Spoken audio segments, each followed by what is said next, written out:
Hey everyone, Imran here, and today we're diving deep into a topic that sends shivers down the spines of PC users everywhere, the dreaded red screen of death, or RSOD for short. Now, most of you are probably familiar with its more infamous cousin, the blue screen of death, but trust me, the RSOD is just as scary. While the BSOD is usually associated with software or driver issues, the RSOD often points to more serious problems like hardware failures. But don't worry, we're not just here to scare you. In this video, we'll break down exactly what the red screen of death is, explore some of the common causes behind it, and most importantly, arm you with the knowledge to fix it. So buckle up, smash that subscribe button, and let's get right into it. Before we get into the nitty-gritty of the red screen of death as we know it today, let's take a quick trip down memory lane.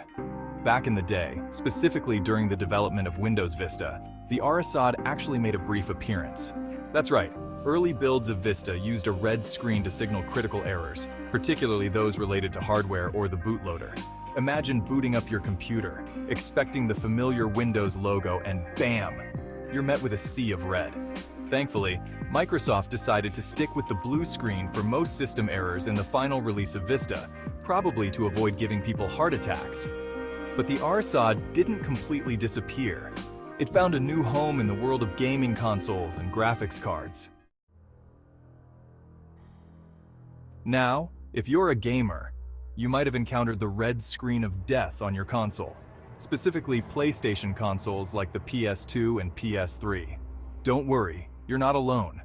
Reports of red screens popping up on these consoles have been around for years. The causes? Well, they can vary just like on a PC. Overheating, hardware failures, corrupt game data, even software glitches have all been known to trigger the RSOD on PlayStation consoles. It's enough to make you want to throw your controller across the room, right? But hold on. Just like with PCs, there are often ways to troubleshoot and fix these issues. Switching gears back to the PC world, let's talk about another place where the red screen of death has been known to rear its ugly head: ATI graphics cards. Back in the day, users of ATI cards, which are now known as AMD, reported encountering red screens under certain crash conditions. These crashes were often linked to driver issues, hardware problems with the graphics card itself, or even overheating. Now, it's important to note that these reports have become less common over the years, likely due to improvements in driver stability and hardware design. But it just goes to show that the RSOD can strike anywhere, even in the world of GPUs. Alright, enough with the history lesson.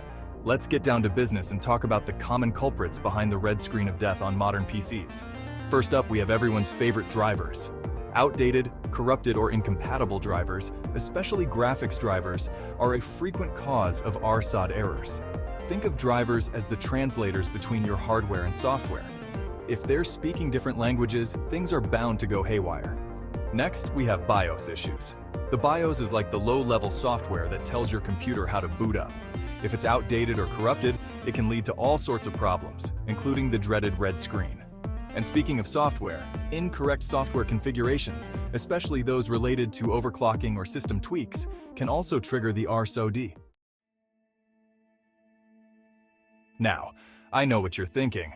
Linus, this is all great information, but how do I actually fix this thing? Don't worry, I've got you covered. Here are a few tips to help you banish the red screen of death and get your PC back up and running. First things first, try a simple restart. You'd be surprised how often this works. If that doesn't do the trick, try booting into safe mode. This will load Windows with minimal drivers and programs, which can help isolate the issue. If you suspect a driver issue, head over to the manufacturer's website and download the latest drivers for your graphics card, motherboard, and any other relevant hardware. And hey, while you're at it, make sure your BIOS is up to date as well. Finally, if all else fails, it might be time to break out the big guns and perform a clean install of Windows. It's a last resort, but sometimes it's the only way to completely eradicate those pesky RSOD errors. So there you have it, folks. The red screen of death. Demystified, debunked, and hopefully defeated. Remember, while encountering the RSOD can be a heart-stopping experience, it's not always the end of the world. By understanding the common causes and following the troubleshooting steps we've outlined, you'll be well equipped to tackle this issue head-on. And hey, if you're still having trouble, don't be afraid to reach out for help in the comments below. We've got a great community here, and chances are someone's been there, done that, and has a solution for you. Until next time, stay safe, stay nerdy, and may your screens forever be free of the dreaded red hue.